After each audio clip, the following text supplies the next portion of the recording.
राधे राधे मेरे सभी प्यारे प्यारे व्यूवर्स। उम्मीद है सब बहुत खुश हैं, स्वस्थ हैं।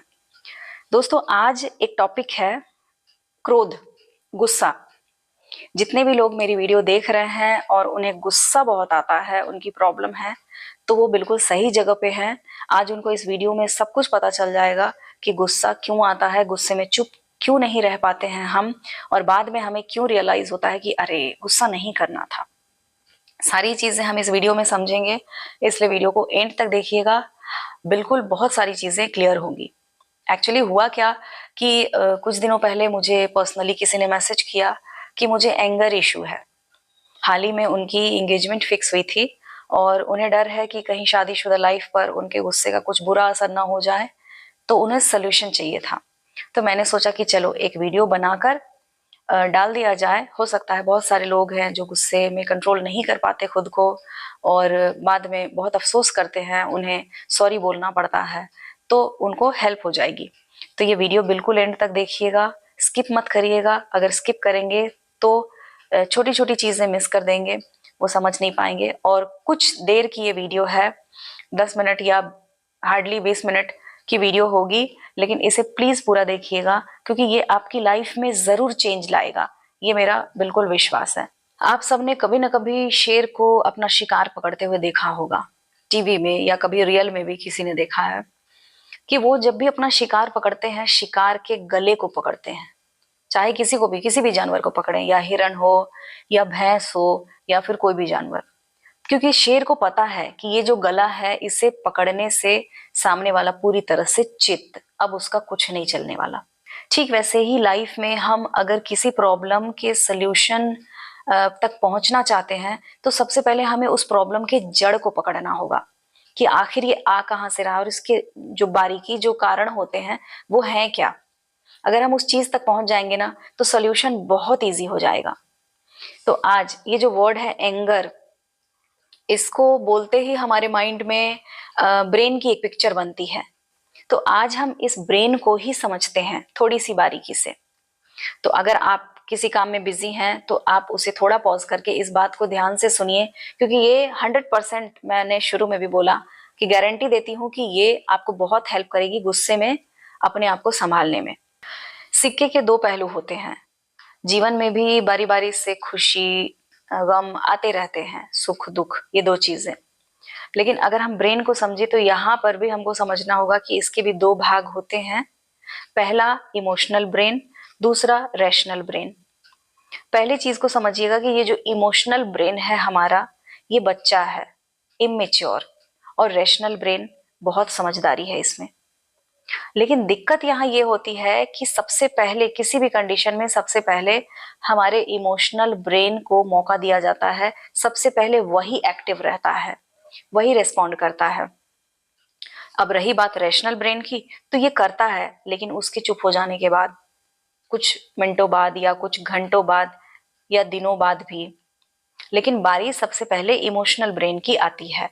और यही रीजन है कि हमें कोई कुछ भला बुरा कहता है तो हम तुरंत पैनिक हो जाते हैं, हम जवाब देना जरूरी समझते हैं, क्योंकि ये चीजें हमारे इमोशनल ब्रेन से हो रही है, जहां पर हमें सोचने समझने की शक्ति बिल्कुल नहीं है। बच्चे हो गए हैं हम, और यही कारण होता है कि हम कुछ भी बोल देते हैं कि ऐसा हो, वैसा हो, तुम वैसे हो। सारी चीजें बिगड़ जाती हैं सिर्फ इमोशनल ब्रेन के एक्टिव होने की वजह से।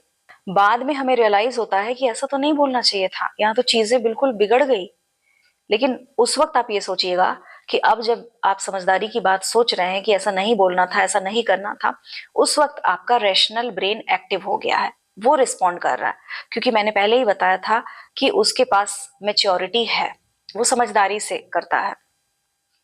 तो यही चीज अगर आप समझ जाइए, कोई अगर कुछ बुरा बोलता है तो अगर चुप रह जाते हैं, डिले रिस्पॉन्स टेक्निक यहाँ इसको कहते हैं, कि इसी टेक्निक को अपनाया जाता है कि हम रिस्पॉन्स करने में थोड़ा सा डिले करें, थोड़ा सा रुक कर।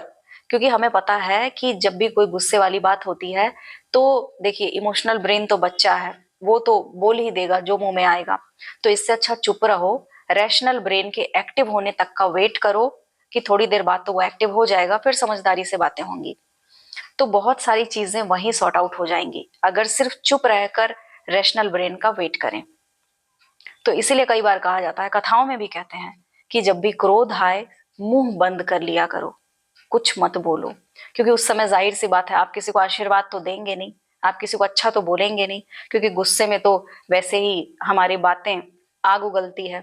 हर बार अगर गुस्सा आने पर आप तुरंत बोल देंगे तो आप खुद सोचिए, इमोशनल ब्रेन से आप सारी चीजें कर रहे हैं, हर बार कर रहे हैं, बार बार कर रहे हैं, तो आपकी इमेज भी खराब होगी, आपके रिश्ते भी खराब होंगे, आपके जहां पर आप काम करते हैं, आपके ऑफिस में भी आपकी बहुत ही एक नेगेटिव इमेज बनेगी कि ये किसी को कुछ भी बोल देता है, बाद में सॉरी बोलना पड़ेगा आपको। ये सारी चीजें आपको खुद भी बहुत डाउन फील कराएगी। कहीं पर भी अगर आप गलती करके बार बार अगर आपकी आदत है कि ओ सॉरी मैंने गुस्से में बोल दिया था, अच्छा सॉरी एक बार आप कह सकते हैं वो सॉरी गुस्से में बोल दिया था, लेकिन अगर ये आपकी आदत बन जाती है तो एक तरह से यही आपकी इमेज बन जाएगी, अरे देखो गुस्सा करके सॉरी बोलने वाला आ गया, थूक के चाटने वाला आ गया। एक तरह से सुनने में खराब लग रहा है, बट ऐसी चीजें होती है लाइफ में कि हम गलतियां करें तो एक बार दो बार करें, चलो तीन बार करें, लाइफ टाइम अगर आप गलती कर रहे हैं और सेम चीजें कर रहे हैं तो आप सोचिए लाइफ से आप सीख क्या रहे हैं, आपने क्या सीखा। तो इसीलिए थोड़ा चुप रहिए गुस्से में और वेट करिए रैशनल ब्रेन के एक्टिव होने का, जो समझदारी से आप लोगों को चीजें बोल पाए। जैसे हुआ एक बार ये था कि एक डॉक्टर साहब बता रहे थे मुझको कि एक वो भी साइकोलॉजिस्ट हैं, उन्होंने बोला कि एक बूढ़ी अम्मा अपने बेटे के साथ आई थी, बेटा उनका बीमार था और डॉक्टर साहब ने उनको कुछ दो चार हॉस्पिटल सजेस्ट किए। तो अम्मा घर जाके डॉक्टर साहब को मैसेज करती है कि क्या आप मुझे उस हॉस्पिटल से ठीक हुए किसी दो चार लोगों के नंबर्स भेज सकते हैं, मैं पता करूंगी वहां इलाज सही होता है कि नहीं। तो ये चीजें सुनकर डॉक्टर को बहुत गुस्सा आ गया और उन्होंने तुरंत मोबाइल उठाया और मैसेज टाइप करना शुरू किया कि इस तरह के मैसेज मुझे मत भेजिए। लेकिन उन्होंने फिर सोचा कि शाम में बात करते हैं, शाम में इसको रिस्पॉन्स करूंगा इस मैसेज का। जब शाम हुई डॉक्टर साहब बैठे तो सबसे पहले तो वो ये सोचते हैं कि बूढ़ी अम्मा है, उम्र हो चुकी है, बेटा एक ही है, वो बीमार है, परेशान है, वो औरत ढूंढ रही है कि अच्छा इलाज कहीं से हो जाए, इसलिए श्योरिटी मांग रही होगी, हो सकता है।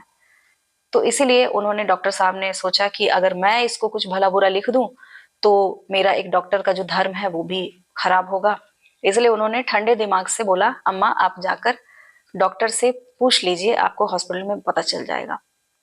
तो ये चीजें जब हम डिले रिस्पॉन्स करने की सीख लेते हैं ना, तो हम देखते हैं कि लाइफ में बहुत बार हम कई परेशानियों से बच जाते हैं। और गुस्से में तो कई बार ऐसा होता है, कई बार क्या गुस्सा तो आता ही है नुकसान करने के लिए, और हम इस चीज को समझ नहीं पाते हैं, नुकसान हमारा हो जाता है और फिर हम उस पे ब्लेम करते हैं कि उसने हमें गुस्सा दिला दिया, इसलिए हमने ऐसा डिसीजन ले लिया, और सारी चीजें हम करते हैं और गलतियां दूसरों पर थोप देते हैं। इसीलिए जब भी गुस्सा आए तो सबसे पहले मुंह को बंद कीजिए, आपको कुछ नहीं बोलना है, क्योंकि आप ब्रेन की चीजों को समझ चुके हैं कि अभी अगर आप बोलेंगे तो आप चीजें खराब कर देंगे। इसलिए आपको चुप रहना है आपके रैशनल ब्रेन के एक्टिव होने तक, ताकि चीजें सब कुछ आपके अकॉर्डिंग हो। और वैसे भी गुस्सा आप करके किसको नुकसान पहुंचाते हैं, सबसे पहले खुद को नुकसान पहुंचाते हैं। तो आप बाद में अगर रिस्पॉन्स करते हैं तो आप खुद महसूस करेंगे कि आपकी एनर्जी बहुत सारी बची हुई है, आपने अच्छा किया कि नहीं बोला, और आपको बहुत पॉजिटिव फील होगा। अपनी लाइफ में खुद डे बाय डे खुद को सुधारिए, अपने ट्रेनर खुद बनिए, खुद की चीजों को खुद समझिए और हर दिन सुधार कीजिए। एक टाइम तो आएगा कि आपकी पर्सनैलिटी ऐसी हो जाएगी कि अरे वाह इतना गुस्सा उसे दिलाया और उसने कुछ बोला भी नहीं, क्या अंदर से मजबूत इंसान है, सब कोई आपके बारे में बोले ऐसा।